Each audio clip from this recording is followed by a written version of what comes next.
pagi pada teman-teman peserta mata kuliah Dimensi Sosial Teknologi. Di pertemuan kita kali ini, yaitu pertemuan ketiga, saya akan membahas terkait perkembangan revolusi industri dan mengapa saya memilih revolusi industri sebagai salah satu bagian dari aspek historis yang sangat penting dalam perkembangan sosiologi. Yang pertama akan saya sampaikan yaitu bagaimana revolusi politik di Prancis selama abad 18 dan ke-19 turut memberikan sumbangsi terhadap pergeseran fokus sosiologi pada pembentukan, ketertiban, serta perubahan sosial. Lalu ada revolusi industri sebagai tanda kemunculan kapitalisme dan sosialisme yang turut mempengaruhi juga keilmuan sosiologi. Nah, kedua peristiwa tersebut sangat berdampak pada transformasi agama dan juga pertumbuhan kota. Keduanya juga sangat mempengaruhi kehidupan bermasyarakat. Saya mulai dulu dari revolusi industri. Karena revolusi industri sebagai salah satu topik awal perkembangan sosiologi terjadi berkat kemunculan mesin-mesin baru yang dapat meningkatkan level produksi secara masif. Industri tekstil, besi, dan termasuk perkembangan mesin uap menjadi elemen-elemen inti dari revolusi industri. Perkembangan transportasi, kuantitas produksi, dan berbagai hal yang lebih efisien telah meningkatkan kualitas kehidupan. Namun, di satu sisi menghasilkan protes terhadap perkembangan teknologi, di mana di masa itu ada seorang bernama Needlot karena ia melakukan protes terhadap mesin-mesin produksi, dalam ini ada mesin tenun ketika itu yang digunakan untuk mengganti perannya sebagai tenaga tenun. Itulah mengapa perilaku protes Needlot ini menjadi cikal bakal dari penggunaan kata ludit, yaitu bagaimana kelompok-kelompok yang menolak perkembangan teknologi, atau mungkin teman-teman yang mengacu istilah-istilah populer yang digunakan sebagai sarana komunikasi, bagaimana menyebutkan orang-orang yang udik untuk menyadarkan orang yang entah menolak atau tidak bisa mengikuti teknologi. Nah, inilah yang menjadi salah satu aspek historis bagaimana pemberontakan ludit yang terjadi pada tahun 1811 hingga 1816 menjadi contoh negatif dari kemajuan teknologi.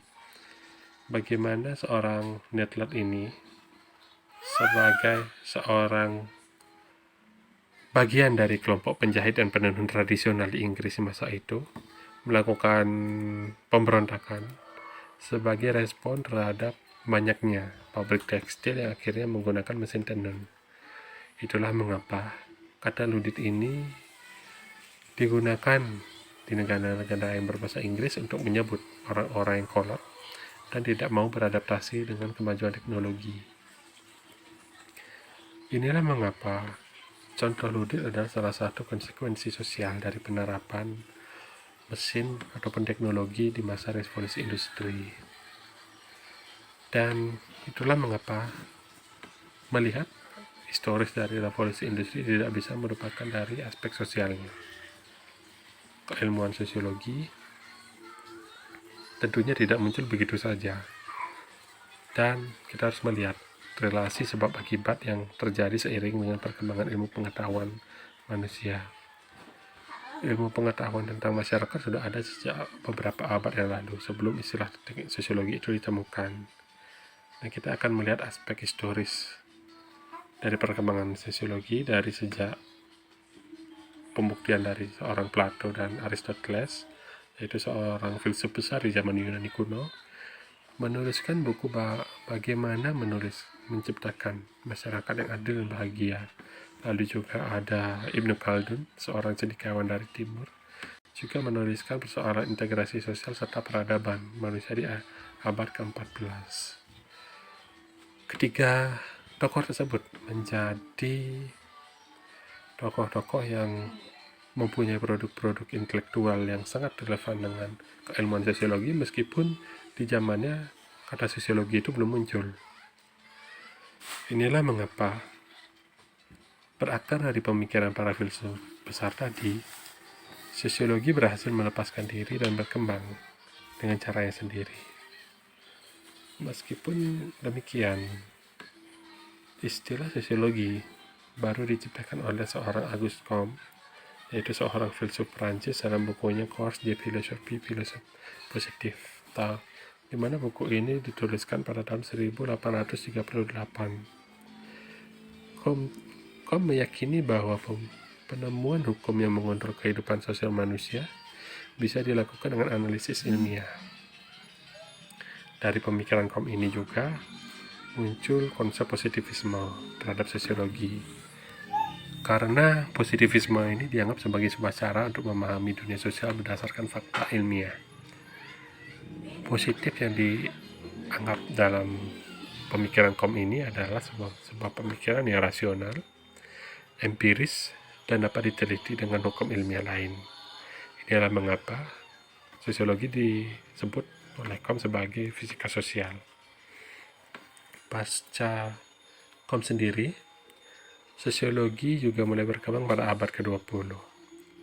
Sosiolog seperti Emile Durkheim, Max Weber, atau Karl Marx menaruh pemikiran mereka pada dampak dari revolusi industri itu.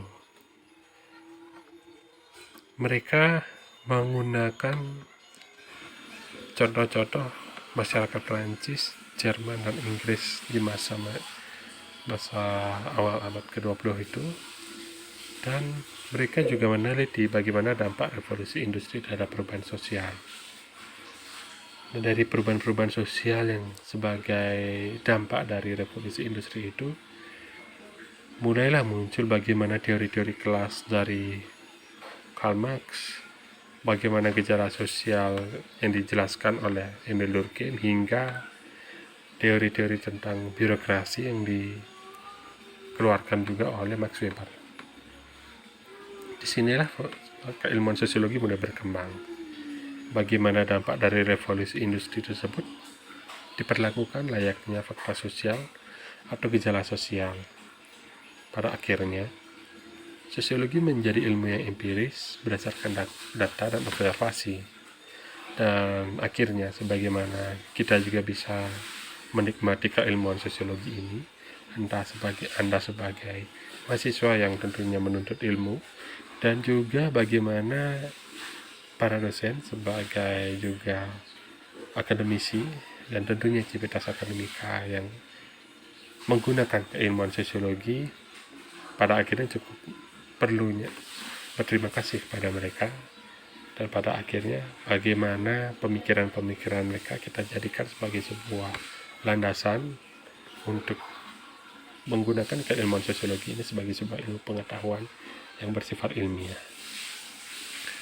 Nah, itulah barangkali yang bisa saja saya jelaskan terkait pertemuan kita hari ini, yaitu revolusi industri dan perkembangan sosiologi sebagai dampak dari revolusi industri itu. Terima kasih atas perhatian teman-teman, dan diskusi akan kita lanjutkan di grup diskusi kita. Terima kasih.